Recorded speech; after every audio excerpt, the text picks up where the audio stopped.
오늘 이 밤도 여러분들의 밤이 되기를 축복합니다. 저는 오늘 믿음의 본질이라고 하는 제목을 가지고 함께 은혜를 받으려고 합니다. 이 본질이라고 하는 말은 그 사물 자체가 고유적으로 이렇게 소유하고 있는 성질을 얘기합니다.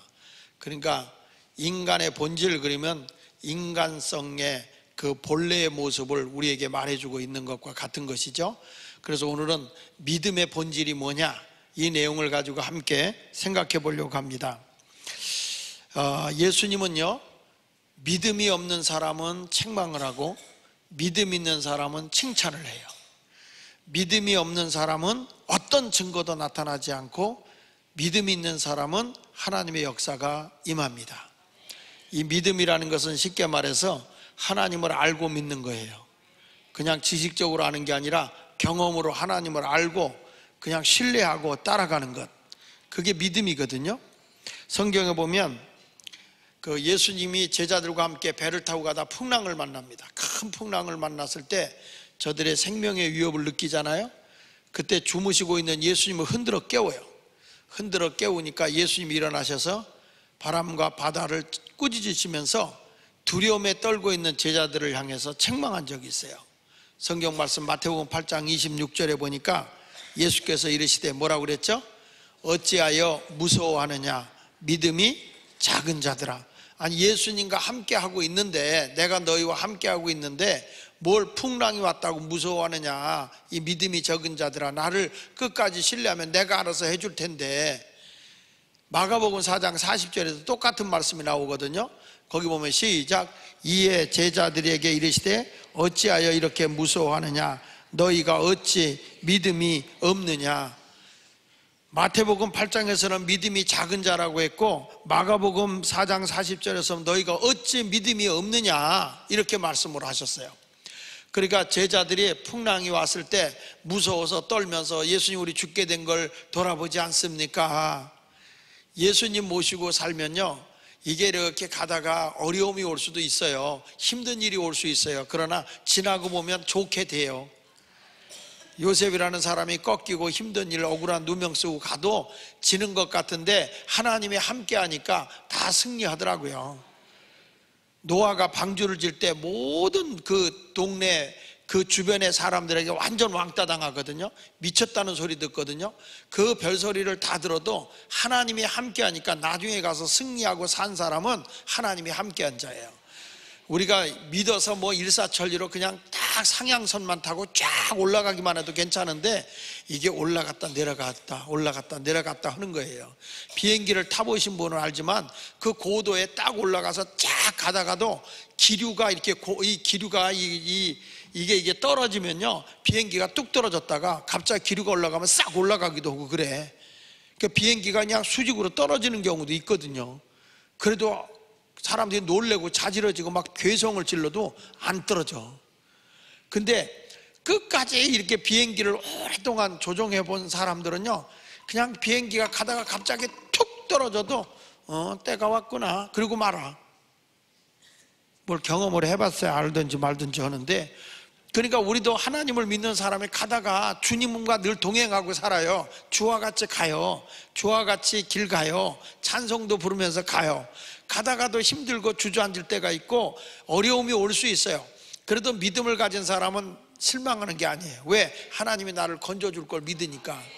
근데 만약에 그걸 무서워하고 낙심하고 두려워하면 주님이 책망하는 거예요. 너 내가 너와 함께 하는데 왜 그렇게 무서워하느냐, 왜 두려워하느냐. 누군가 나의 뒤에 스폰서가 돼주고 백이 돼준다면요, 두려울 게 없는 거예요. 무슨 일이든 다 저지르고 싶은 거예요. 전능하신 하나님이 여러분과 함께 하심을 믿으시고요, 그 하나님과 동행하는 삶을 살아가시길 바랍니다. 여기 보면 마태복음 17장 20절에도 보면 귀신 들린 자가, 아이가 그냥 물에도 불에도 들어가잖아요. 그러니까 예수님께서 뭐라고 하니, 할 수만 있으면 우리 애를 고쳐주십시오. 할 수 있거든요. 무슨 말이냐, 믿는 자에게 능치 못함이 없다. 그리고 예수님께서 귀신 들린 자를 고쳐줬거든요. 근데 제자들이 그를 고쳐보려고 기도하고 애를 많이 써봤는데 안 났단 말이에요. 그래서 제자들이 슬며시 예수님에게 물었어요. 물은 게 뭐라고 하냐면, 왜 우리가 할 때는 그 병이 낫지 않았죠? 그 귀신 들린 자의 병이 낫지 않았죠? 그렇게 물으니까 예수님이 뭐라는 거 아니? 믿음이 작아서 그래야 그런 거예요. 이 마태복음 17장 20절 상반절에 보면 이르시되 너희 믿음이 무슨 까닭이다? 작은 까닭이다. 내가 겨자씨만한 믿음만 있어도 이 산을 옮기라 해도 옮겨진다. 너에게 태산같이 어려운 일이 있어도 우리 주님을 믿는 그 하나님을 신뢰하는 믿음만 가지면 다 겨자씨만한 믿음만 있어도 다 해결되는 거다. 살아있는 믿음만 가지면 해결된다. 그래서 오늘도 예수님은요, 여러 환경 속에서, 여러 어려움 속에서 믿음 없이 행동하는 것은 주님이 꾸짖고 책망한다는 거예요. 오늘 이 자리에 와서도 여러분이 책망받는 신앙생활 하지 마시고 칭찬받는 믿음을 가졌으면 좋겠네요. 그런데 칭찬받은 어떤 사람이냐 하면 끝까지 예수님을 믿고 신뢰하는 사람은 칭찬하더라고요. 여기 성경 마태복음 9장 22절에 보면 열두의 혈류병 여인이 예수님의 옷자락에 손만 대도 날 수 있겠다는 믿음을 가지고 손을 대는 순간에 병이 났거든요. 그 행동을 보고 예수님이 칭찬한 거예요. 같이 봅시다. 시작. 예수께서 돌이켜 그를 보리며 이르시되 따라 안심하라. 내 믿음이 너를 뭐하였다? 구원하였다 하시리니 여자가 그 즉시 구원을 받으니라. 예수님이 지금 하시는 말씀이 그 딸의 믿음을 보시고 주님이 하신 말씀이 따라 내 믿음이 너를 구원했다. 여기 와서 응답받을 때도 여러분들이 누구의 믿음 때문에 내가 응답받는 게 아니에요.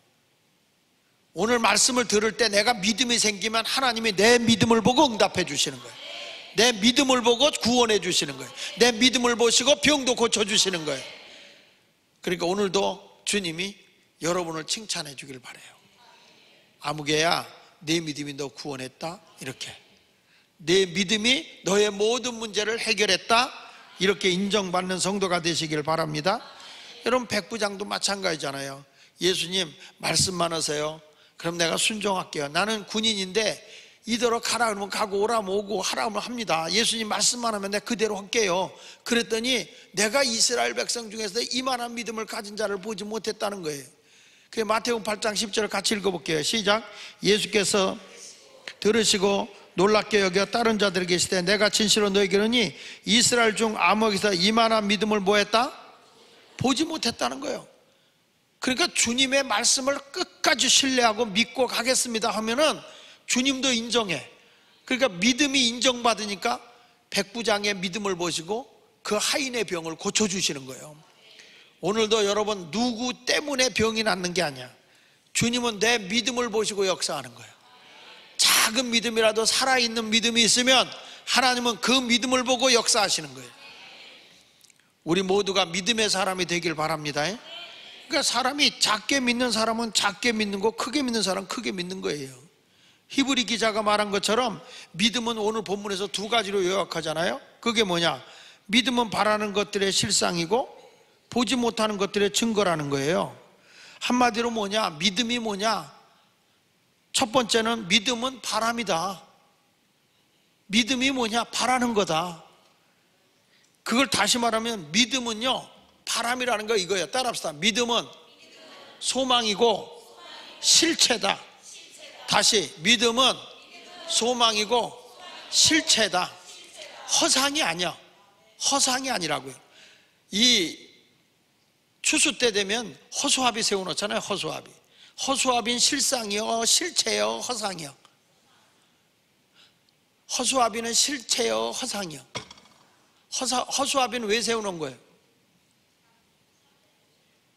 새 쫓으려고. 근데 새들이 요즘에 인스턴트를 먹어서 다 알아. 저건 허상이라는 거 다 알아. 뭐 아무것도 할 수 없다는 걸 알아.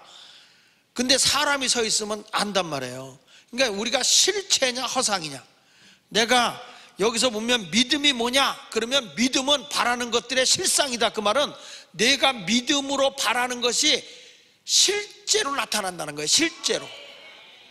그러니까 전능하신 하나님을 의지하고 내가 어떤 희망과 꿈을 가지고 기대하고 있으면 그거는 허상이 아니라는 거예요. 언젠가 실제로 내 앞에 나타난다는 거예요. 그래서 믿음은 뭐냐? 바라는 것들의 실상이고, 그 다음에 두 번째로 뭐냐? 보이지 않는 것들의 증거다 그런 거예요. 이게 뭐냐면 보이질 않는데 확실한 증거라는 거예요. 믿음은 내 눈에 보이지 않아, 내 귀에 들리지 않아, 내 손에 잡히지 않아. 그런데 지나고 보면 확실한 증거로 나타난다는 거예요.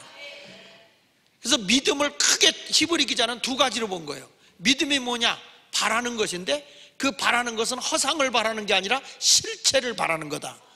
믿음은 뭐냐? 보이진 않는데 실제로 내게 온다. 그래서 믿음이라는 건 실상인 거예요. 우리가 하나 전능하신 하나님을 믿고 기도하잖아요. 그러면 그것이 믿음이 없는 사람은 허상으로 보여요. 헛것으로 보여요. 아무것도 잡히지 않는 것 같아. 그런데 믿음을 가지고 꿈을 가지고 비전을 가지고 가면 반드시 그거는 역동적인 어떤 능력의 힘에 의해서 사실로 나타나게 되어 있는 거죠. 그래서 믿음은 바라는 거예요. 바라는 거예요. 영국의 역사학자 토마스 칼라일이라고 하는 사람이 이런 얘기를 해서 한번 같이 읽어볼게요. 시작. 인생의 목표를 정할 때 크게 정한 사람도 있고 작게 정한 사람도 있다. 인생의 목표를 작게 정한 사람은 작은 기적을 이루고 크게 정한 사람은 큰 기적을 이룬다. 내가 인생의 목표를 작게 잡은 사람은 작게 되는 거고 크게 잡으면 크게 된다는 거예요. 좀 스케일을 크게 벌리고 살라는 거예요. 하나님께서 이루어 주시는 거예요. 이루어 주시는 거예요. 여러분들도 오늘 어떤 목표를 정하고 사는지 모르겠어요. 그냥 오문딱 이렇게 살고 있는가? 여러분들이 지금 세상에 흘러가는 걸 큰 세계를 한번 봐보세요. 여기저기 크게 보면 세상이 얼마나 지금 바쁘게 움직이고 있는가. 그러니까 이런 세상 속에서 큰 것을 바라보는 자가 되시길 바랍니다. 어떤 사람은 어떤 것을 보고 다 허상으로만 여기고 믿음으로 보지 않는 사람이 있어요. 지금 내가 있는 이것만 전부라고 생각하는 사람이 있거든요. 아니에요. 이왕 지금은 작게 시작해도 큰 꿈을 가진 사람은 크게 이루는 거예요. 그래서 중국의 맹자가 한 얘기가 있어요. 이런 얘기를 했어요. 같이 읽어보겠습니다. 시작. 큰 것을 따르는 사람은 큰 사람이 되고 작은 것을 따르는 사람은 작은 사람이 된다. 큰 것을 따르면 큰 사람이 되고 작은 것을 따르면 뭐가 된다? 작은 것 되는 거예요. 사람이 무엇을 따라가느냐에 따라 인생이 다른 거예요. 지난 주일날 제가 얘기했지만 몽골의 징기스칸, 내가 이 몽골 얘기를 자꾸 하는 건 우리 이번에 중고 청년들이 몽골을 가기 때문에 이번에 가서 많이 배워갖고 오세요. 말 타고 오시길 바랍니다. 이 신속성, 정보성, 이것이 아주 그 몽골을 세계 제패한 것 중에 하나거든요. 근데 이 징기스칸이 이렇죠. 몽골 유목민이 식량난으로 인해서 좁은 땅덩에 살다 보니까 서로 싸우니까 그때에 이 뭐라고 얘기하냐면 이 징기스칸이 이렇게 얘기를 해요. 이 작은 곳에서 우리끼리 싸우면 멸망한다. 풍요롭게 살기 위해 몽골 고원 밖 넓은 초원과 넓은 땅으로 시야를 돌려라. 땅을 정복해 우리의 것을 만들자. 여러분, 지금은요 우리가 싸움의 시대가 아니에요. 육으로 싸우는 게 아니라 공간, 우리가 말하는 인터넷 속에서 세계를 다 하나로 정복해버려요. 전에만 해도 그 아마존.com이라고 하는 것을 가면 책을 거기서 샀거든요. 아마존.com 오면 세계적으로 그냥 인터넷으로 해서 필요한 책들 다 샀어요. 근데 근래에 보니까 이 아마존.com이 세계적 기업이 돼버린 거예요. 어떻게 됐나 그랬더니 그 속에서 별걸 다 팔어. 아마존.com 안에도 보니까 뭐 책만 파는 게 아니야. 전자제품도 팔고 아주 화장품도 팔고 옷도 팔고 좋은 것들 다 파는데 세계적 기업이 돼버렸어. 근데 그게 어느 안에서 기업이냐면 큰 공장 안에서 이루어지는 게 아니라 공간 안에서 이루어지는 거예요. 요 스마트폰 안에서 아마존.com이 다 이루어져서 거기에 치고 물건 주문 여기서 다 하면 세계로 다 가네. 지금은요 누가 이 세상을 제패하느냐면 IT로다가 세계를 인포메이션 테크놀로지에서 정보산업으로 다 세계를 제패하는 이런 시대가 됐어요. 누가 얼마나 정보의 데이터를 많이 갖고 있느냐에 따라서 세상에서 승리하느냐 실패하느냐 이게 달려있는 거예요. 그러니까 여러분, 몽골의 징기스칸처럼 지금 우리가 뭐 싸우고 큰 땅을 차지하지 않지만 지혜롭고 명석한 사람들은 빨리 우리 이 젊은이들이 기업을 만들어 가지고 공간 속에 기업을 만들어서, 아멘도 영 안 하니까, 기업을 만들어 가지고 우리 사람들 다 일자리가 만들어지도록 해야 돼. 요즘에 그런 것만 하는 그 대학 교수님을 좀 만나게 됐어요. 만나서 우리의 젊은이들에게 한번 와서 강연 좀 해달라. 세상이 어떻게 돌아가고 있는데 어떻게 기업을 해야 되는데, 당신이 고문이 되셔가지고 우리 창업할 만한 사람들, 새로운 일할 수 있는 사람들, 이런 사람들 좀 하고, 그런 것들을 하면 또 어떻게 지원을 받을 수 있는지, 어떻게 내가 해야 되는지 좀 비전 좀 주고 꿈 좀 달라 그랬어. 맨날 우물 안에 개구리가 아니거든요. 이제는 우리끼리만이 아니야. 그래서 내가 하도 그런 얘기를 해서 그런지 우리 교회 청년이 이번에 4차 혁명에 대해서 나오는 강연하는 데 갔다 왔어. 갔다 와서는 쭉 저한테 잠깐 얘기를 해주는데, 뭐 제가 얘기했던 걸 그때서 조금 많이 가보니까 진짜 그렇더라는 거예요. 나한테도 여기도 보내왔는데 보니까 세상에 이제는 로봇가 완전히, 여러분, 나와 똑같은 로봇가 마주 앉아서 얘기하고요, 그 실현이 돼 있어요 벌써. 내가 그랬잖아요. 디지털 영생 시대가 온다고 그랬잖아요. 이 로봇의 그 나의 뇌를 거기다 넣고 있다가 지금까지 살아온 게 다 입력이 돼 있어. 근데 여기다가 인공지능을 연결하면 미래의 내가 영원히, 나는 죽어 없어져도 로봇 안에 있는 그 데이터로 영원히 내가 막 살아서 새로운 일을 하네. 제가 아는 것보다 더 많은 정보를 얻어 갖고 왔더라고요. 가보니까 뭐냐, 로봇을 가방에다 넣어갖고 다리 따로, 머리 따로, 손 따로 다 갖고 가서 그걸 거기 가서 조립을 해. 근데 이 강연하는 사람하고 똑같은 모습으로 만들어 놓은 거예요. 만들어 놓고 이 사람의 모든 강연하는 정보가 거기에 다 들어있는 거예요. 그러면 그거를 조립을 해. 그러면 이쪽에서 리모컨으로 조작하면 내가 강연하는 것이 그 로봇가 다 그대로 해. 근데 생긴 것도 똑같아. 근데 로봇이요. 어디 갈 때 그러면 가방에다 들고 가면 돼. 딱 들고 가서 거기서 탁탁탁 만들어가지고 강연해. 그럼 거기서 강연하는 거예요. 여러분, 시대가 이렇게 바뀌고 있다니까. 괜히 얘기한 것 같아. 너무 실망하지 마세요. 지금 세상의 모든 돌아가는 이 공간 속에서 일어나는 것들을 빨리 정복해야 되는데, 그거를 먼저 얘기했던 사람이 우리 교회가 공간교회를 세워야 된다, 공간시장을 만들어야 된다, 공간학교를 만들어야 된다고 외쳤던 내가 아닙니까? 그게 벌써 한 20여 년 전에 했던 얘기야. 건축원금도 시키고 공간교회 세워야 된다고, 공간시장 세워야 된다고 그랬고, 다 그때 날들어 미쳤다고 그랬죠. 너무 앞서가서 탈이지만. 근데 여러분, 벌써 됐다 하는 순간에 우린 처지는 거예요 벌써. 근데 몽골의 징기스칸도 막 자기들끼리 막 싸우는 거야. 요거 차지하려고 하면 조그만 거 가지고 싸우려니까, 야, 그러지 마, 넓게 봐, 세상을 봐, 세계를 봐. 그러니까 그 징기스칸이 세계를 정복해 들어가기 위해서 뭐래요? 유목민들에게 말타는 기마병을 만들고 속도전을 만들고 저들에게 정보를 입수하고 이런 걸 가지고서 세계를 제패해버리는 거예요. 그러니까 벌써 미래를 보는 사람은 과거만 보는 게 아니라 미래를 보는 사람은 준비를 해야 돼. 준비를. 여러분, 믿음은 바라는 거야. 큰 세계를 볼 수 있는 우리 교회 성도님들이 됐으면 좋겠어. 덴마크의 크룬투비가 그런 말을 했어요.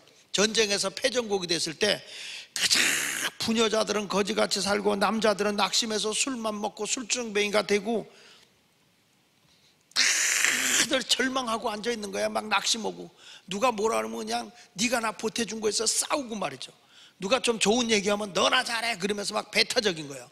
완전히 모든 민족이 이 덴마크라고 하는 나라의 그 부녀자들로부터 시작해서 남자들이 싸납기만 하지 절망 중에 사는 거예요. 우린 이제 전쟁의 패배자, 우린 일어날 수도 없어, 우린 아무것도 할 수 없어. 그때의 깃발을 들고 나온 게 크론트비예요. 목사님이지만 민족을 깨우기 시작했어요. 그 크론트비가 뭐라고 그런지 아십니까? 덴마크인이여, 믿음을 가지시오. 하나님은 우리나라를 축복하고 함께할 것을 믿으시오. 믿음을 가지고 다시 나라를 세우자. 백성들에게 외치기를 시작했어요. 한번 다 같이 한번 읽어봅시다. 덴마크인이여 한번 할 때 우리는 예수 마을 교인이여, 뭘 이게 대한민국까지 가. 자, 다시 한번 해보시죠. 시작. 예수 마을 교인이여, 믿음을 가지시오. 하나님이 우리 가정을 축복하고 함께할 것을 믿습니다. 믿음을 가지고 다시 교회를 세우자. 가정을 세우자. 나라를 세우자. 이렇게 꿈을 심어줬는데 그 결과가 덴마크의 농업, 축산업, 임업, 교육으로 아주 부강한 나라를 세워나간 사람이 크론트비예요. 그래서 덴마크는 그 나라의 국부, 그 나라의 아버지가 누구냐? 그랬을 때 크론트비예요. 모든 사람이 절망하고 좌절하고 안 된다, 그건 할 수 없는 일이다, 나하고 상관없는 일이다 라고 할 때, 아니야, 우리도 할 수 있어, 우리도 할 수 있어, 우리 일어날 수 있어. 믿음을 가지세요. 하나님이 도와주세요. 할 수 있습니다. 저는 기술도 없고 아무것도 없어, 패배자, 자본도 없어요. 아니야, 된다. 일어나자. 나는 우리 교회도 그런 날이 올 것을 분명히 믿어요. 할렐루야. 우리 교회도 독수리 날개들이 있길 바라요. 독수리의 모임이 있어서 기업인들이, 이분들에 의해서 10개의 기업만 가져서 그들이 30명만 모이면 300명의 청년들이 몰려드는 거예요. 거기에 할 수 있어요. 로버트 슐러 목사님이 큰 크리스탈 수정교회를 세웠던 분 아닙니까? 물론 자식 때문에 무너지긴 했지만 그 로버트 슐러 목사님이 그런 얘기를 했어요. 내일을 던져버리지 말자. 내일을 던져버리지 말아라. 내일을 던져버리지 말라는 말은 무슨 얘기야? 내일을 포기하지 말라는 거예요. 내일에 대한 꿈을 가지라는 거예요. 그는 내일을 던져버리지 말라는 책에서 그런 말을 했거든요. 그는 80세가 넘고 나니까 믿음을 확실히 알게 됐다는 거예요. 그 믿음을 확실히 알게 된 게 뭐는 거냐면, 믿음은 환상이 아니라 팩트다, 사실이다. 한번 따라합시다. 믿음은 환상이 아니라 사실이라. 그렇게 정의를 했어요. 그러니까 믿음이라고 하는 것은 가상이 아니라 실제라는 거예요. 그래서 그가 뭐라고 얘기했냐면, 한번 크게 따라합시다. 꿈은 될수록 크게 가져라. 이 세상에 위대한 일은 모두 위대한 꿈을 가진 데서부터 시작된다. 그러니까 여기서 뭐 꿈은 될수록 크게 가져라. 이 세상에 위대한 일은 모든 위대한 꿈을 크게 가진 데서부터 시작이 되는 거예요. 난 못해, 난 안 돼요, 뭘 할 수 있어요. 염려와 근심과 걱정과 포기하는 사람을 가지고는 아무것도 할 수 없어요.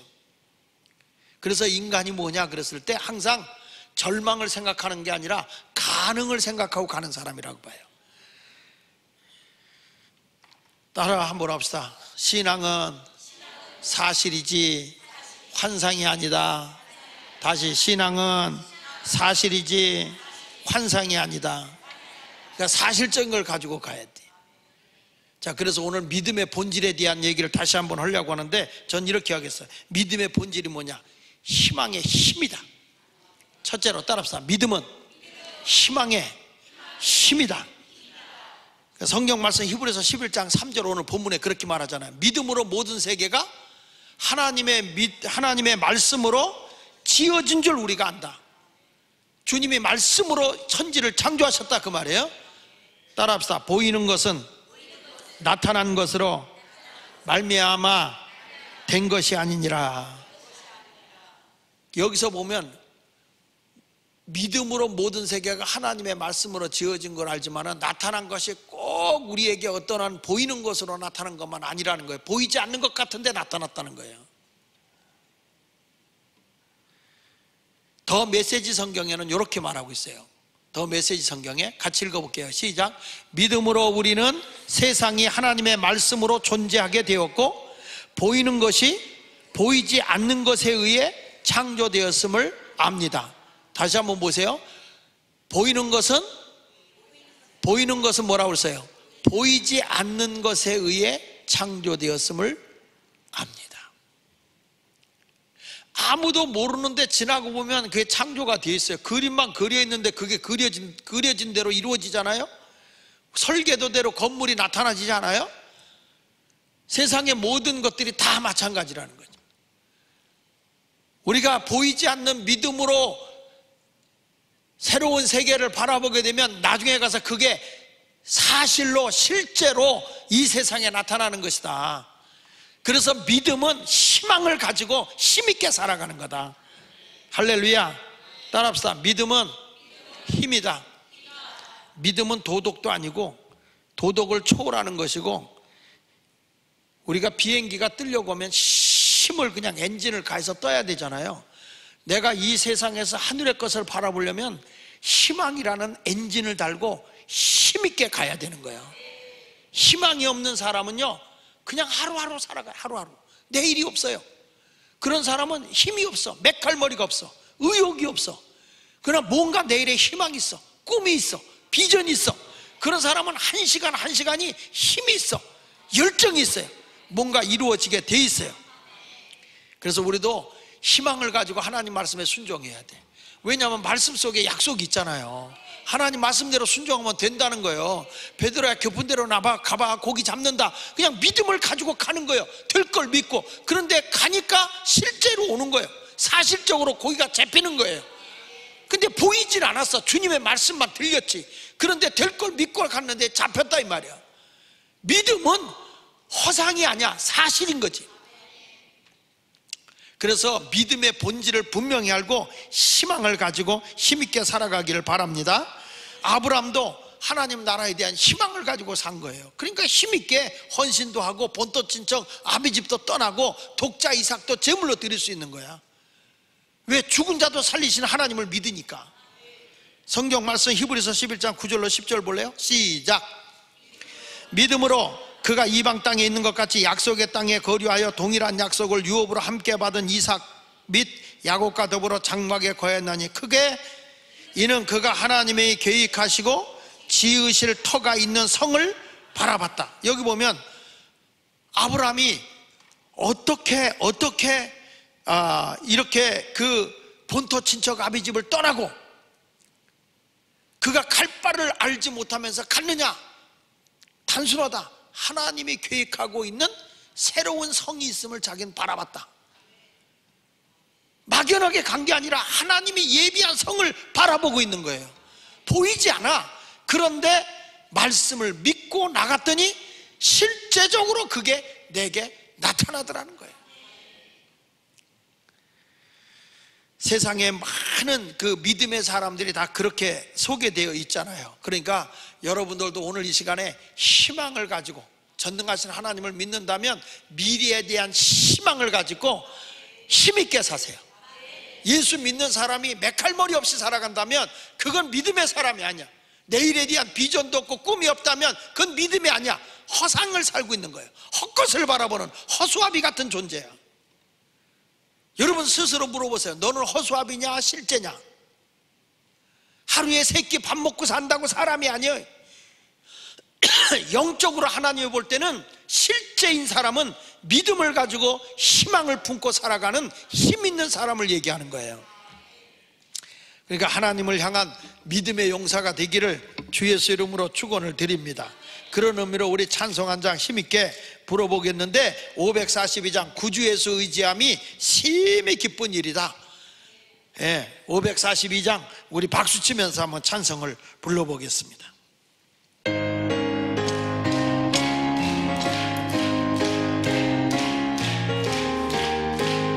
구주 예수 의지함이 심히 기쁜 일일세 영생 허락 받았으니 의심 마주 없도다. 할렐루야. 예수 믿는 것은 받은 증거 많도다.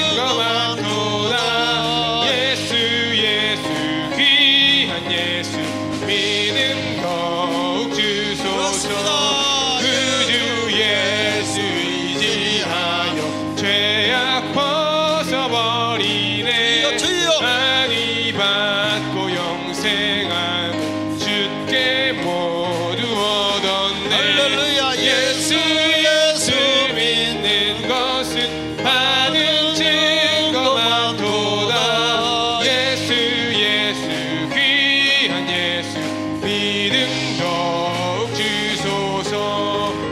주 예수 의지하여 구원함을 얻었네. 영원 무궁지나도록 주여 함께 하소서. 예수 예수 믿는 것은 받은 증거만 도다. 예수 예수 귀한 예수 믿음 더욱 주소서. 할렐루야. 네. 다시 할렐루야. 네. 믿음의 본질은 희망을 가지고 힘있게 사는 거예요. 그러면 희망은 허상이다 실제다, 실제로 나타나는 거예요. 그래서 또 한 번 얘기하자면 믿음의 본질이 뭐냐? 진실이다. 그러니까 말씀대로 그대로 이루어지는 거예요. 진실된 거예요.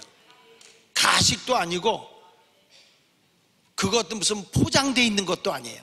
그냥 하나님의 말씀을 진실하게 받아들이면 그대로 이루어져요. 그러니까 마태복음 8장 13절에 보면 예수님이 백부장에게 하신 말씀이 가라 내 믿은 대로 될지어다. 마태복음 8장 13절에 보니까 예수께서 백부장이 이르시되 가라 내 믿은 대로 될지어다 하시니 그 즉시 하이 났죠. 자 여기 보세요. 믿은 대로 되라 그랬더니 누구의 믿음이야? 에? 백부장의 믿음이야. 그러니까 백부장이 예수님의 말씀대로 될 거라는 믿음이야. 믿음. 근데 그 믿음은 자기를 과시하는 믿음도 아니야. 자기를 포장하는 믿음도 아니야. 그냥 이 백부장의 하인의 병이 나을 수 있다는 단순한 믿음으로 받아들인 것뿐이야. 그러니까 예수님이 내 믿은 대로 될지어다 하는 순간에 하인이 난 거예요. 그러니까 이 하인의 병이 누구 믿음 때문에 난 거예요? 백부장의 진실된 믿음 때문에 난 거예요. 누구를 의지한 것도 아니에요. 자기 믿음 때문에 난 거죠. 그래서 여기서 믿은 대로라고 하는 말은 호스 에피스투샤스라는 말인데, 에피스투샤스라는 말이 무슨 얘기냐면 믿은 만큼이라는 뜻이야. 믿은 만큼. 내가 낫는다고 믿었으면 낫는 거고, 날 수도 있고 안 날 수도 있다 그러면은 이 믿음은 안 되는 거죠. 그러니까 우리가 진실로 받아들여야 역사가 일어나는 거예요. 중풍병자를 메고 온 사람들이 예수님 지붕을 뜯어서 예수님 앞에 달아내릴 때 그들의 믿음은 진실했어. 예수님에게만 가면 낫는다. 그건 뭐 가장된 것도 아니고 과장된 것도 아니고 그냥 진실로 믿어버린 거예요. 그러니까 신앙은 진실하게, 단순하고 진실해야 돼. 여러분, 우리가 잘 아는 대로 아까 얘기한 대로 12의 혈루병 여인도 진실한 거예요. 예수님의 옷자락에 손만 대도 낫겠다. 그러니까 밀리고 넘어져도 그 부정된 여인으로서 다른 사람의 옷가지를 내도 안 되지만 예수님의 옷자락만 손대도 낫겠다는 그 진실함이 예수님의 옷자락에 손을 대는 순간에 병이 낫는 거예요. 교회를 다녀도요, 말씀을 들어도 진실로 안 듣는 사람에서 그냥 듣고 흘려버려요. 그러니까 어떤 표적도 안 나타나는 거예요. 그런 분을 보고 주님이 책망하는 거라고요. 성경에 두 소경이 소리칩니다. 내 병을 고쳐달라고. 그러니까 예수님이 그에게 다가가서 내가 능히 내 병을 고쳐줄, 내 눈을 뜨게 할 줄 믿느냐? 믿는다는 거예요.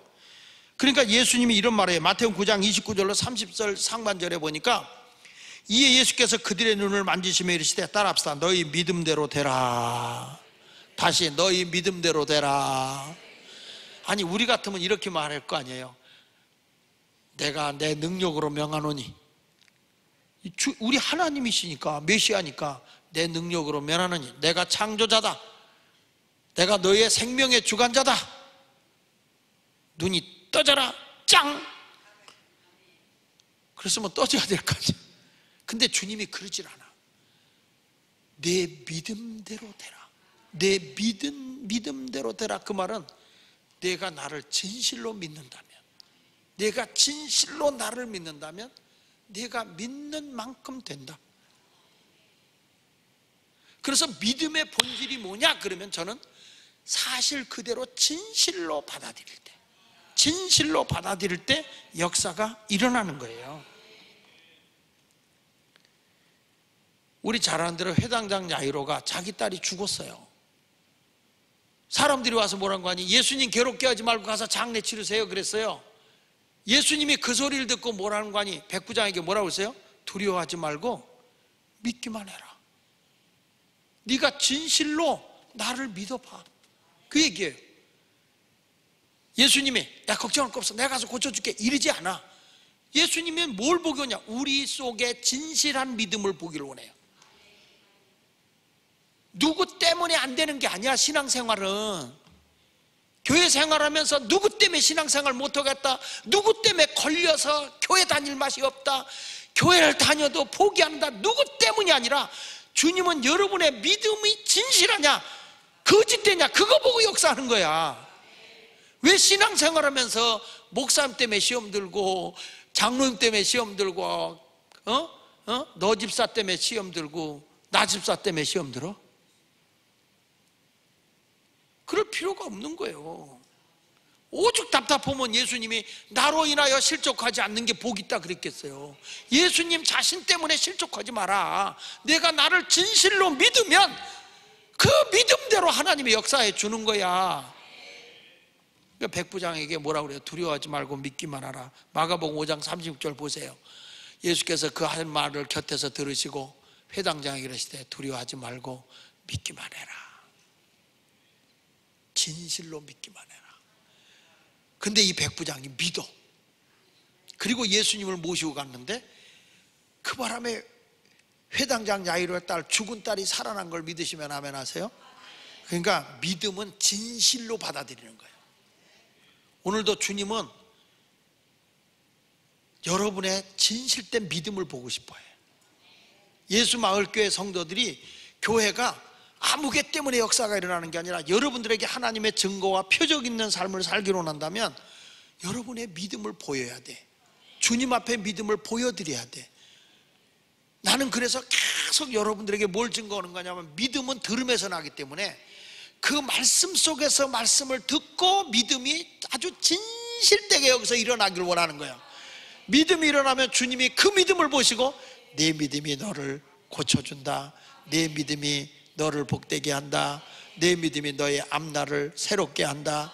다 그들의 믿음을 보고. 성경 어디를 보세요? 아브라함도 자기 믿음 보고 하나님이 역사한 거야. 모세도 마찬가지고 노아도 마찬가지고 아벨도 마찬가지고 모든 사람이 하나님이 인도하는 것을 보면 그냥 너는 이쁘니까 내가 인도할게 그러지 않아. 내 믿음이 있어서 내가 너를 인도한 거다 그거야. 하나님을 신뢰하는 믿음을 보고 따라간다는 거예요. 오늘 이 자리에 왔어도 여러분이 오늘 은혜 받았어 못 받았어 그거는 신경 쓸 거 없어. 내 믿음을 보고 하나님이 역사하는 거니까. 교회 와서 자꾸 남에게 의지하려고 하는 그런 아주 안 좋은 신앙을 갖고 있단 말이에요. 사모해 보세요. 진실로 사모해 보세요. 하나님이 길을 열게 될 거니까. 그래서 믿음의 본질은 진실한 거예요. 진실하게 믿는 거예요. 진실하게. 아멘. 누구 때문에 시험 들었다는 소리 제발 좀 하지 마라. 누구 때문에 복 받았다는 소리도 하지 말고. 다 주님은 내 믿음의 진실함을 보고 역사하는 거니까요. 그래서 따라합시다. 믿음은 크게 하세요. 믿음은 결단이지 토론이 아니다. 다시 믿음은 결단이지 토론이 아니다. 신앙이 흔들리는 사람의 특징이 뭔지 알아? 확신이 아니라 가설을 주장해. 가설. 그럴 수 있을까? 너 그런 거 들어봤냐? 자꾸 토론만 해. 이게 불신앙인 거예요. 여러분 믿음은 그냥 믿습니다 그리고 끝이야. 결단하고 끝이는 거지. 어떻게 됐대? 그 사람 됐대? 잘 안 됐다는 것 같은데. 그거 봐, 안 되는 거예요 원래. 그러니까 신앙생활이라는 게 이게 그냥 딱 믿습니다 하고 결단하고 가면 전능하신 하나님을 의지하고 가면 하나님이 뒤에서 후원이 되셔서 하는데 계속 토론만 하는 거야. 이건 우리 될까? 우리 한번 토론해보자. 너 믿었는데 이렇게 됐냐? 안 됐냐? 얼마나 믿지 못하면 토론만 하고 앉아있겠어. 믿음의 사람들은요 항상 가능성을 생각해. 믿음의 사람은 항상 긍정적인 걸 생각해. 안 된다는 생각하는 순간 벌써 불신앙이야. 그게 신앙은 신앙인데 불신앙, 믿지 못하는 거예요. 그러면서 찬송은 잘 불러. 울어도 못하네, 힘써도 안 되네, 참어도 안 되네, 믿으면 하겠네, 주 예수만 믿었어. 그래 놓고 어떻게 됐대? 그래서 마가복음 9장 23절에 하는 거예요. 예수께서 할 수 있거든요. 무슨 말이냐? 믿는 자에게는 능히 하지 못할 일이 있어. 그러니까 예수님 앞에 와서 그런 거잖아. 할 수만 있으면 내 아이를 고쳐줘 보세요. 그러니까 뭐라 그래? 야, 진실로 네가 믿으라는 거야. 결단하고 믿으라는 거예요. 할 수 있거든요. 무슨 말이야? 믿는 자에게 능히 하지 못할 일이 없는 거야. 그러니까 그 아버지가 뭐래? 주여, 내가 믿나이다. 나의 믿음 없는 것 좀 도와주세요. 예수님이 진실하게 믿음의 고백을 하니까 좀 부족한 믿음입니다. 그러나 믿습니다. 주님이 그 아이의 병을 고쳐주잖아요. 믿음은요, 하나님의 능력이 그냥 주어져. 믿음을 가진 사람. 그래서 믿음이 뭐냐? 통로예요. 하나님의 능력이 와지는 통로. 요한복음 14장 12절 볼래요? 시작. 내가 진실로 너에게 이르노니 나를 믿는 자는 내가 하는 일을 그도 할 것이요 또한 그보다 큰 일도 하리니 이는 내가 아버지께로 뭐하다? 가민이라. 그러니까 여러분, 사라는요, 애를 낳을 수 없음에도 믿으니까 잉태한 거예요. 히브리서 11장 11절에 보면 믿음으로 사라는 자신이 나이가 많아 다른 사람에서나 잉태할 수 있는 힘을 얻었다. 왜? 이는 약속하신 이를 믿으신 줄 알미니라. 믿음으로 사라 자신도 나이가 많아 단산해서 이제 아이를 낳을 수가 없어. 끊어졌어. 생리가 끊어졌어. 그런데도 믿음으로 잉태할 수 있는 힘을 얻었다. 그러니까 여러분 보세요. 믿음은 무한한 능력이요. 믿음은 불가능도 가능하게. 믿음은 홍해도 갈러. 모세가 믿음으로 홍해 갈른 거예요. 히브리서 11장 29절에 뭐라고 나와요? 믿음으로 그들은 홍해를 뭐같이 건넜다? 그러나 애굽 사람은 될까? 하고 시험하다 빠져 죽었다는 거예요. 30절에 보니까 믿음으로, 다 같이 읽어보세요. 시작. 믿음으로 7일 동안 여리고를 도니 뭐 했다고? 하나님 말씀 믿고 여리고성 돌았는데 이게 돌겠어요? 여러분, 여리고성이 두께가 12m 정도 돼. 근데 그거를 돈다고 무너지겠어요? 내 생각으로는. 근데 주님의 말씀을 사실로 믿어버리니까 믿는 순간에 하나님의 능력이 와버려. 그래서 그걸 무너뜨려 버리는 거예요. 성경은 계속 강조하는 거예요. 이게 역사적인 거거든요.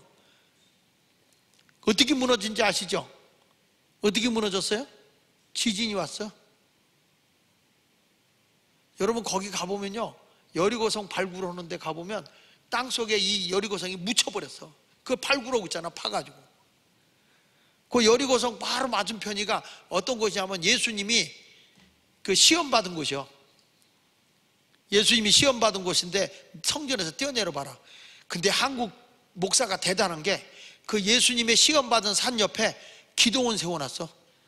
한국 목사가. 대단해. 하여튼 보면. 여러분, 믿음으로 홍해도 갈라지고요, 믿음으로 여러분이 말하면 태산과 같이 어려운 것들 다 물러가. 마가복음 11장 23절 읽어보십시다. 시작. 이 산도로 들려 바다에 던져지라 하며 그 말하는 것이 이루어질 줄 믿고, 그 말하는 것이 뭐 할 줄 믿고? 이루어질 줄 믿고 마음에 의심하지 않으면 그대로 된다. 아멘. 따라합시다. 주님의 말씀을 약속으로 믿어라. 믿어. 그래서 오늘 여러분들에게 얘기하는 거예요. 마지막으로, 믿음은 하나님의 약속을 확신하는 거예요. 따라합시다. 믿음은 하나님의 약속을 확신하는 것이다. 우리가 돌아오는 내일 모레 주일날 맥주절을 지켜요. 왜 지켜야 되느냐? 하나님의 말씀이니까 지켜야 되는 거예요. 근데 이게 지키면 무슨 유익이 있느냐? 성경에 보면요, 이렇게 말해요. 출애굽기 34장 21절 이하에 보니까 너는 여세 동안 일하고 일곱째 날에는 쉴지니 밭갈 때나 거둘 때나 쉴지며 77절은 곧 맥주절이에요. 77절 오순절이라고도 하죠. 맥주의 초실절을 지키고 세말에는 수장절을 지키라. 그러니까 이스라엘에게는 매년 세 번째, 너희 모든 남자는 매년 세 번씩 그랬거든요. 이게 뭐냐면 애굽에서 해방한 6월절 지키는 거예요. 해방절. 두 번째, 이스라엘 백성이 애굽에서 나와서 50일째 된 날 첫 절기에서 첫 번째로 수확한 것. 이때 맥추절, 그리고 연종에 연말에 모든 걸 수확하고서 지키는 수장절, 이런 세 가지 절기를 꼭 지키라고 그랬어요. 이 세 절기를 지키잖아요. 이 맥추감사절을 지키면 하나님이 약속을 해요. 그러니까 우리 성경을 보면 꼭 하나님은요, 말씀을 주고 그 말씀을 행할 때 그 뒤에는 꼭 축복에 대한 약속이 있어요. 그래서 믿음이 없이는 하나님을 기쁘게 못하나니 하나님께 난 자는 그가 계신 것과 그를 찾는 이에게 뭐 주시는 힘을? 상 주시는 이심을 믿어야 된다는 거예요. 아멘. 그러니까 우리가 그냥 형식적으로 뭐 한다 그게 아니라 말씀을 지킬 때는 반드시 그 밑에 하나님의 약속과 상이 있어요. 구하면 주시고 찾으면 만나 주시고 두드리면 열어주신다. 뭐예요? 기도하면 응답 주겠다는 거야. 하나님이 반드시 뭐 해라 해놓고 뒤에는 이거 줄게, 이거야. 뭐 해라, 이거 줄게. 이런 하나님의 약속이 있는데, 이 3대 절기 가운데 맥추절 우리가 지키잖아요. 이 절기를 지키면 하나님이 이렇게 약속을 한 거야. 24절에 보면요, 24절 상반절에 보니까 내가 이방 나라들을 내 앞에서 쫓아내게 해준다. 따라합시다. 적을 물리쳐준다. 하나님께서 이스라엘 백성들이 지금 애굽에서 나와서 지금 어디를 향해서 가고 있는 거냐면 가나안 땅을 향해 가고 있는 거예요. 근데 이 가나안 땅은 이미 가나안 원주민들이 장악하고 있어요. 그 가나안 땅은 7족속이 자리를 잡고 있어요. 거기 보면 헷 족속, 기르가스 족속, 아모리 족속, 가나안 족속, 브리스 족속, 히이 족속, 여부스 족속, 이 7족속이 가나안 땅을 차지하고 있는 거예요. 하나님이 뭐 아무도 안 살고 적도 없는 땅을 너에게 주겠다 이게 아니라 그 땅은 적과 꿀이 흐르는 땅이라 이미 다른 족속이 다 장악하고 있는 땅이란 말이에요. 근데 우리 하나님이 그 땅, 그 좋은 땅, 그 축복의 땅, 남이 다 소유하고 있는 그 아름다운 땅, 그 땅으로 지금 하나님의 백성인 이스라엘 백성을 인도하면서 하시는 말씀이 뭔가니? 내가 네 대적을 다 쫓아내 줄게. 그 땅에서 쫓아내 줄게. 우리 하나님이 그 어마어마한 사람들을 다 쫓아내는데, 여러분 이 가나안 땅에 살고 있는 그 7족속 가운데 아모리 족속은요 어떤 모습으로 표현했냐면, 아모스 2장 9절에 보면요 이렇게 표현했어요. 한번 읽어볼게요. 시작. 내가 아모리 사람을 그들 앞에서 멸하였나니 그 키는 백향목 높이와 같고 강하기는 상수리나무 같으나 내가 그 위에 열매와 그 아래의 뿌리를 진멸했다. 이렇게 말해요. 무슨 얘기냐면 그 가나안 땅에 살고 있는 7족속이 엄청 강하다는 거야. 그 가운데 아모리 족속만 예를 들었는데 키가 백향목같이, 백향목 높이 같고, 그 말은 이 백향목이 어느 정도 자라냐면 20m 크기래. 이 백향목이 높이 올라가면 20m인데 아모리 족속이 그렇게 장대하다는 거야. 그렇게 장대하다는 거예요. 그뿐 아니라 강하기는 상수리나무 같다. 그러니까 이 얼마나 강한지, 이 상수리나무는요 배를 저어갈 때 뭐 어디에 쓰냐면 노 젓는 거 있죠. 노. 이 노가 부러지면 안 되잖아요. 그러니까 이 노를 만들어요. 워낙 강하기 때문에. 성경 에스겔서 27장 6절에 보면 나와요. 자, 시작. 바산의 상수리 나무로 뭘 만들었으며? 내 노를 만들었단 말이야. 그 정도로 이 나무가 강한 것처럼 아모리 사람들은 키도 크지만은 워낙 강했다는 거야. 그러니까 너희가 가서 이길 수가 없다는 거예요. 근데 너희가 나를 기억하고 감사의 절기를 지키면 내가 네 적을 다 물리치는데, 여기 성경에 다시 아모스 2장 9절에 있는 것처럼 그 위에 열매와 그 아래 뿌리를 진멸해 버린다. 그들이 강하다고 우대가리라고 뭐 대가 대단하다고 뭐 힘 있다고 하는 사람 뿌리부터 시작해서 아주 머리까지 싹 진멸해 버리겠다. 야, 하나님은요 약속의 말씀대로 이렇게 이 특별히 절기를 지키는 자들에게는 우리 하나님이 적을 물리쳐 주셔. 나의 대적하고 나를 괴롭히는 자들을 다 하나님이 물리쳐 주신다는 거예요. 여러분 이스라엘 백성들도 10명 정탐꾼 12명이 정탐하고 와서 10명이 뭐라고 보고합니까? 너무 그 원주민이 너무 강한 거야. 너무 강해서 그 원주민을 보고 그들에 비하면 우리는 무슨 때와 같다? 다 알면서 답은 메뚜기 때. 좀 대답 좀 해봐. 그들에 비하면 이스라엘 백성은 무슨 때? 나약한 메뚜기 때에 불과하다는 거예요. 메뚜기 때. 도저히 저들을 당할 수가 없다는 거죠. 그런데 우리 하나님은 내가 나한테 절기를 지키잖아? 내가 적을 다 꺾어버릴 거야. 다 물리쳐 줄 거야. 결국에는 여러분 여호수아와 갈렙이 정복하고 말았어. 그 어마어마한 막강한 세력을 가지고 있는 사람을 정복해버리는 거예요. 우리가 세상 생존 경쟁에서 내가 이길 수 없을 때 여러분 우리가 하나님이 정해주신 말씀대로 순종하고 감사하며 살면 이기는 거야. 우리가 모든 삶에서 승리하는 거예요. 이게 절기다 뭐 그러니까 뭐 의뢰하는 거니까 하라가 아니라 하나님의 말씀이니까 하잔 말이야. 하나님의 명령이니까 우리가 억지로 하는 게 아니라 즐거움으로 우러나와서 이 맥주 감사도 지켜야 되는 거예요. 부담스럽지만 부담을 부담으로 느끼지만 사랑하는 사람을 위해서 쓰는 거는 아무리 써도 부담이 안 돼. 그렇잖아요. 자식을 위해 쓰는 게 부담이 안 되잖아. 저는 다 내게 안 사람한테 가요. 그것도 어디냐고 주지도 않아요. 그래도 나는 시험 안 들어. 왜? 그 여인과 사랑하니까. 왜? 내가 내 아내하고 사랑한다는데 얼굴들이 시험 들어? 여러분들도 하나님을 사랑하는데 하나님을 위해 드리는 게 뭐가 아깝겠어? 뭐가 진동이 되겠어? 감사해야지. 할렐루야. 야, 사람이라는 게 뭔지 말이에요. 이번에 부흥회를 갔는데 감리사가 내 고등학교 동기요, 친구요. 이 친구가 강화도에서 목회를 하고 있는 거예요. 그래서 점심을 먹고 자기네 교회 와서 기도해 주고 가야 된다네. 연합집회니까.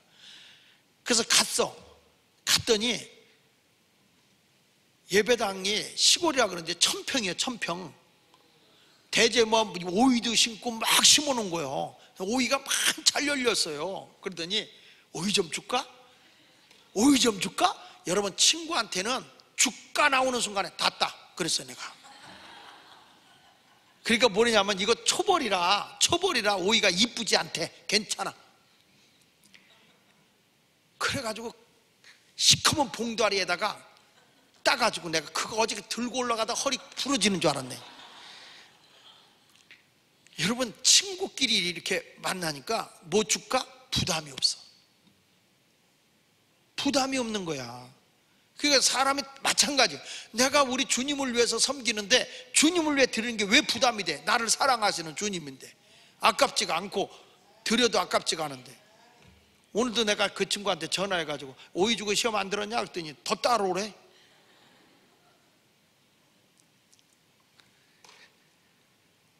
그리고 여러분 우리가 감사절을 잘 지키면 어떤 일이 벌어지냐? 첫째는 적을 물리쳐 주지만 두 번째는 내 삶을 창대하게 하는 복을 주겠다는 거예요. 여기 성경 24절 중반절에 보니까 내 지경을 뭐 하리니? 넓히리니 그랬어요. 넓히리니. 여러분 이스라엘 백성들에게 약속의 땅이 얼마나 넓어지냐면 하나님이 이렇게 지경을 얘기합니다.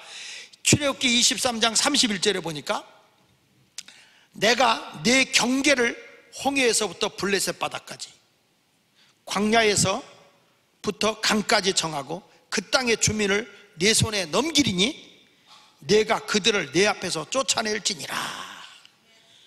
하나님께서요 동쪽과 서쪽의 경계를 홍해에서 지중해까지, 남쪽과 북쪽의 경계를 아라비아 광야에서 유브라데 강까지, 이거는요 지도를 보면 알지만 엄청나게 넓은 땅이요. 그리고 이 땅이 주로 유브라데스 강 쪽이 옥토요. 옥토. 하나님이 이런 땅을 다 다른 적진이 차지하고 있는 걸 다 쫓아내버리고 넣어주겠다는 거예요. 지금 여러분 이스라엘하고 계속 팔레스타인하고 싸우죠. 그 왜 싸우는지 아세요? 모르세요? 그 이유가 팔레스타인이 이스라엘 백성들에게 그 가나안 땅을 뺏겼다는 거야. 그게 우리 땅이라는 거예요. 그 땅 내놓으라는 거예요. 계속 싸우는 거예요. 너희가 침략자라는 거예요. 근데 이스라엘은 뭐라고 그래요? 아니야, 우리는 하나님의 택한 백성이야. 하나님이 우리에게 정해준 거예요. 네가 기써본들 이건 하나님이 이미 정해놓은 거예요. 그러니까 저 팔레스타인은 나라 없이 살잖아요. 저는 여러분들에게 말씀해요. 하나님 마음에 들면요, 집 없던 사람이 집가인 사람 쫓아내고 내게 돼. 뭘 또 아멘이요. 하나님이 주시고자 하면 지경이 넓어진다는 거예요. 좀 이런 놀라운 역사를 좀 경험할 수 있었으면 좋겠습니다. 여러분 이제부터 하나님의 말씀대로 순종하는 자가 되어서 이렇게 지경이 넓어지길 바랍니다. 근데 이걸 언제 이루었냐? 솔로몬 왕 때 이뤘거든요. 솔로몬 왕 때 하나님의 약속한 대로 다 국토를 나일강에서 유브라데까지 넓히고 주변 국가를 다 섭렵해버린 거예요. 하나님의 말씀대로 순종하면 하나님이 이렇게 번성하게 해주는 줄로 믿으시면 아멘 하세요. 그리고 하나님이 무슨 복까지 줬냐? 이 절기를 지키잖아요. 하나님이 이렇게 준 거예요. 보호해 주는 복을 준대. 24절 하반절을 같이 읽어볼게요. 시작. 내가 매년 몇 번씩? 3번은 것 6월절, 맥추절, 수장절, 요 3절기를 너희가 지키면 여호와 내 하나님을 뵈려고 올 때 아무도 내 땅을 탐내지 못하랴. 너를 내가 지켜준다. 이 스가랴서에 보면요 이렇게 말해요. 하나님이 이스라엘 백성을 무거운 뜬돌로 만들었다는 거예요. 무거운 뜬돌. 그래서 이스라엘 백성들이 이스라엘 백성을 해하려고 적들이 와서 이스라엘을 근날이면 해를 크게 입어. 그러니까 이스라엘하고 전쟁에서 이긴 데가 없어요. 왜냐? 하나님이 무거운 돌로 만들어 봐가지고 칠수록 들수록 자기들이 해를 입는 거예요. 하나님이 지켜주잖아요. 나를 해하려고 하는 사람마다 해를 입어. 이게 하나님의 법칙이라. 오늘부터 어깨 좀 당당하게 딱 피고 사세요. 감히 내가 누군데? 한번 다 해봤어요. 감히 내가 누군데? 누군데? 하나님의 보호를 입는 자다 이 말이야. 한번 어깨를 딱 피면서 나만 괜히 시험 드는 것 같은데 다시 감히 내가 누군데? 누군데? 자신이 없어요. 딱 누구한테 얘기하는 거야. 내가 감히 누군 줄 알아? 누군데? 하나님의 보호를 받는 자야. 이렇게 좀 얘기해. 다시 한번 해볼 참이야. 아이고 나 속 터져가지고 정신 차려봐요. 한번 해봐요. 감히 내가 누군 줄 알아? 시작. 누군데? 하나님의 보호를 받는 사람은요 누구도 내 걸 탐할 수가 없어. 하나님이 나를 지켜주기 때문에. 그러니까 여러분 도적이 와서 적이 와서 나를 빼앗고 나를 넘어뜨리고 나를 해하려고 한다 할지라도 하나님이 적을 물리쳐 버린다는 거예요. 저는 이게 믿음의 본질이라고 봐요. 믿음의 본질이 뭐냐? 하나님의 약속을 믿고 나가는 거지 뭐. 하나님의 말씀은 1.1획도 변함이 없고 그 말씀은 약속이니까 그대로 이루어질 줄로 믿습니다. 여러분 여기 보시죠. 아무도 내 땅을 탐내지 못한다. 이건 무슨 얘기예요? 국가적인 위험도 없고 군사적인 위협도 가하지 못하고 불황이 와서 너 재산을 못 뺏어가게 하고 다 지켜주겠다는 거예요. 하나님이. 어떤 사람은 돈 잔뜩 벌었다가 도로 다 날리는 분 있잖아. 근데 하나님이 내 땅을 딱 지켜준다는 거예요. 어떤 사람은 돈 억수로 벌었다 싶은데 얼마 안 가서 빈손 들고 앞에 가. 그럼 왜 그럴까요? 내 믿음이 하나님을 향하지 않아 있기 때문에 그래. 믿음이 본질이 주님 앞에 딱 서 있으면 우리 주님이 날 지켜주시거든요. 이 말씀 붙잡고 이번에 믿음으로 승리하는 여러분이 되시기를 예수 이름으로 축원합니다. 자, 첫째로 믿음은 뭐라고 그랬어요? 희망의 힘이다. 다시 믿음은 뭐다? 희망의 힘이다. 두 번째 믿음은 뭐다? 진실이다. 진실이다. 다시 믿음은 뭐다? 진실이다. 딱 여러분이 진실하게 믿을 때 역사가 일어나는 거예요. 세 번째, 믿음은 뭐다? 결단이지 토론이 아니다. 절대 믿음 가지고 토론하자. 믿을 거냐 말 거냐 토론하지 마. 할 거냐 말 거냐 이렇게 하지 마라. 믿습니다. 믿음이 오는 대로 해버려. 그냥 결단이야. 믿음은 아브라함에게 독자 이삭 드려라. 아멘. 결단이야. 그냥 결단이고 밀고 가는 거지. 아내한테 가서 이거 드릴까 말까 벌써 의논하는 순간에 불신앙이야. 그거는 주님의 말씀이면 예면 예지 뭐. 할까 말까 토론하지 마. 주의 일은. 그 다음에 마지막에 네 번째는 뭐라고 그랬어요? 하나님의 약속을 확신하는 거다. 그러니까 이 절기 속에도 근데 성경은 전체가 다 약속이야.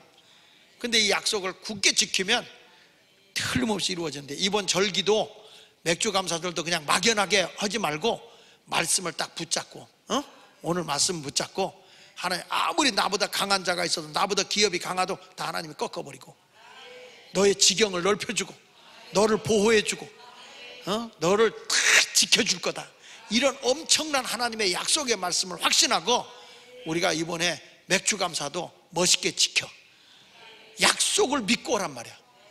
이게 믿음이야. 믿음. 그러면 그대로 이루어질 줄 믿습니다. 오늘도 말씀을 붙잡고 하나님 오늘도 내 병도 내 믿음이 진실한 믿음이 하나님의 역사와 기적을 가져올 줄 믿습니다. 그런 마음으로 승리의 삶을 살아가시기를 축원합니다.